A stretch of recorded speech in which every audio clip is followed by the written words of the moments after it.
এক টুকরো মাংস দিয়ে বান তৈরি করে পরিবারের সবার খাওয়া হয়ে যাবে। আসসালামু আলাইকুম, স্বাগত কুকিং লাভার্স বিডির নতুন আরও একটি রেসিপি দেখার জন্য। আজকের পর্বে করে দেখাচ্ছি চিকেন বান। এই বানগুলোকে দুই রকমভাবে আমি করে দেখিয়েছি। চাইলে তেলেও ভাজতে পারবেন, আবার বেকও করতে পারবেন। খেতে তো বেশ মজাদার, আবার 2 থেকে 3 দিন পর্যন্ত সংরক্ষণ করেও খেতে পারবেন। আশা করছি আজকের রেসিপিটি ভালো লাগবে। চলে যাচ্ছি মূল রেসিপিতে। রেসিপি শুরুতে ডোটা তৈরি করে নিচ্ছি। এজন্য একটি মিক্সিং বলে নিচ্ছি 2 কাপ ময়দা, আপনারা আটা দিয়েও করতে পারবেন। লবণ দিয়ে দিলাম আধা চা চামচ, ভালো করে মিশিয়ে নিচ্ছি। লবণ ইস্টের কার্যকারিতা নষ্ট করে দেয়, এ কারণে লবণটাকে প্রথমে মিশিয়ে নিলাম। চিনি দিয়ে দিলাম 2 চা চামচ, ইস্ট দিয়ে দিচ্ছি 2 চা চামচ, গুঁড়া দুধ 2 টেবিল চামচ। আবারও সব কিছুকে ভালো করে মিশিয়ে নিচ্ছি। আমি এখানে অ্যাঞ্জেল ব্র্যান্ডের ইস্ট ব্যবহার করেছি। ভালো ব্র্যান্ডের ইস্ট ব্যবহার করলে ইস্টের বাজে গন্ধ পাওয়া যায় না। একটা ডিমের সাদা অংশ দিয়ে দিলাম, আর দিয়ে দিলাম স্বাভাবিক তাপমাত্রার পানি। সব কিছুকে ভালো করে মিশিয়ে নিচ্ছি। এবার হাত দিয়ে প্রায় 7 থেকে 8 মিনিটের মতো এই ডোটাকে ম্যাশ করে নিব। প্রথম অবস্থায় ডোটা এরকম অনেক বেশি আঠালো থাকবে। 7 থেকে 8 মিনিট ম্যাশ করার পরেই দেখবেন যে অনেকখানি মসৃণ হয়ে আসবে। এই পর্যায়ে এর মধ্যে দিয়ে দিচ্ছি 2 টেবিল চামচ সয়াবিন তেল। আপনারা বাটারও ব্যবহার করতে পারবেন। আরও প্রায় 4 থেকে 5 মিনিট ডোটাকে ম্যাশ করে নিয়েছি। দেখতে পাচ্ছেন কতটা সফট হয়েছে। বাটিতে খুব সামান্য একটু তেল লাগিয়ে ডোয়ের উপরে নিচে লাগিয়ে দিলাম, যাতে ডোটা ড্রাই না হয়ে যায়। একটা প্লাস্টিক র্যাপ দিয়ে র্যাপ করে কোনো গরম জায়গায় রেখে দিচ্ছি 45 মিনিট থেকে 1 ঘন্টার জন্য। এখন যেহেতু শীতকাল, তাই ফার্মেন্টেশনের জন্য সময়টা একটু বেশি লাগবে। পুরের জন্য আমি মুরগির বুকের মাংসের অর্ধেকটা অংশ নিয়েছি।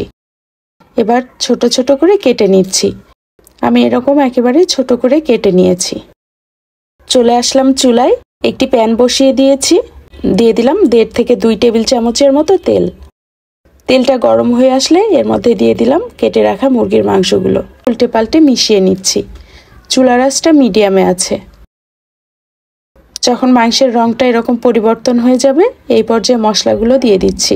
লবণ দিয়ে দিলাম 1 চা চামচ, ধনিয়া আর জিরার গুঁড়া দিয়ে দিলাম 1 চা চামচ, লাল মরিচের গুঁড়া 1.5 চা চামচ, হলুদ গুঁড়া সামান্য একটু, গরম মশলার গুঁড়া দিয়ে দিলাম আধা চা চামচ, আদা আর রসুনের বাটা দিয়ে দিলাম 1 চা চামচ। সব কিছুকে ভালো করে মিশিয়ে নিতে হবে। মুরগির বুকের মাংস হতে খুব বেশি সময় লাগে না।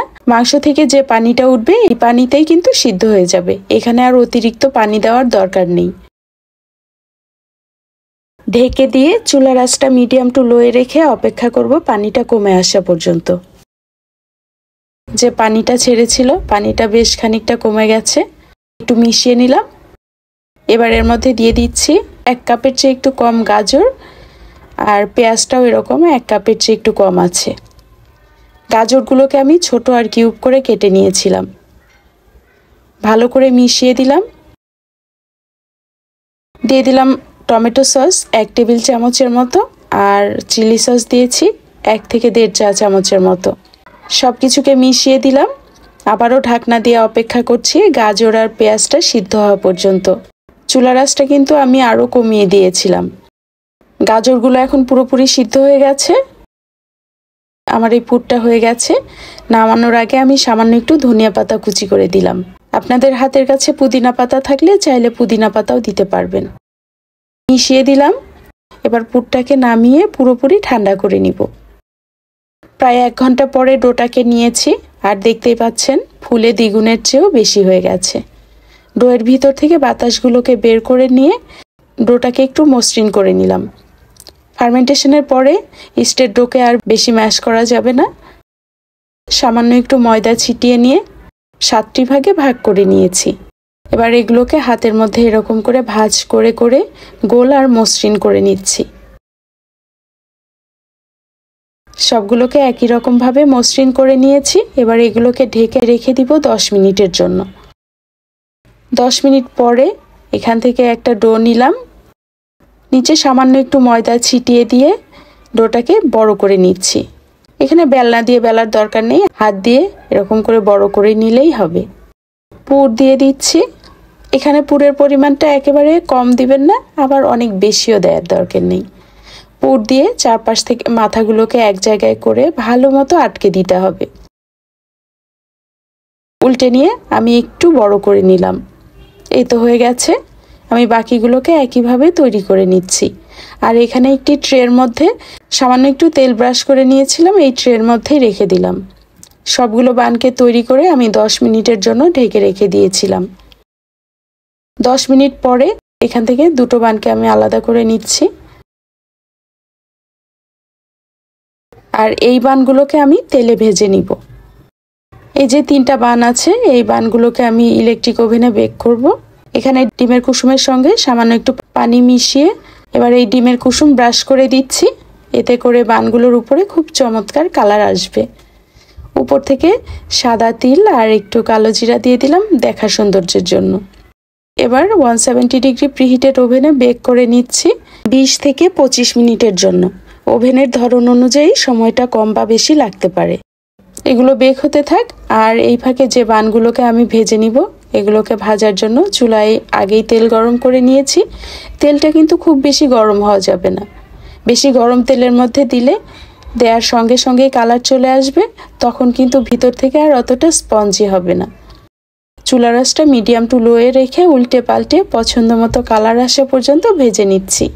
আপনারা চাইলে কিন্তু চুলাতেও বেক করতে পারবেন। চুলায় কিভাবে বেক করবেন এর আগে আমি পাউরুটি বেক করে দেখিয়েছিলাম, চাইলে সেই রেসিপিটাও দেখে নিতে পারেন। সেখানে কিভাবে চুলায় বেক করা যাবে আমি দেখিয়ে দিয়েছিলাম। আর এই বানটাতে ডিমের কুসুম ব্রাশ করে তিল লাগিয়ে নিয়েছিলাম। উল্টে পাল্টে সবগুলো বানকে আমি পছন্দ মতো কালার আসা পর্যন্ত ভেজে নিয়েছি। আর যে বানগুলোকে আমি ইলেকট্রিক ওভেনে দিয়েছিলাম, দেখুন কত চমৎকার কালার এসেছে। বানের ভিতরটা একটু দেখিয়ে দিচ্ছি। এই বানটাকে আমি তেলে ভেজে নিয়েছিলাম। বাসায় বাচ্চা থাকলে প্রায় সময় তারা নানা রকম নাস্তার আবদার করে। আপনারা চাইলে এভাবে অল্প মাংস দিয়ে অথবা এখন শীতের নানা রকম সবজি দিয়েও এভাবে বান তৈরি করে বাচ্চাদের দিতে পারেন। বাচ্চা থেকে বড় সবাই অনেক পছন্দ করবে। আজকের পর্বটি যদি ভালো লেগে থাকে অবশ্যই আপনাদের ফ্রেন্ডস ও ফ্যামিলির সঙ্গে শেয়ার করবেন। ভালো থাকবেন সবাই। আল্লাহ হাফেজ।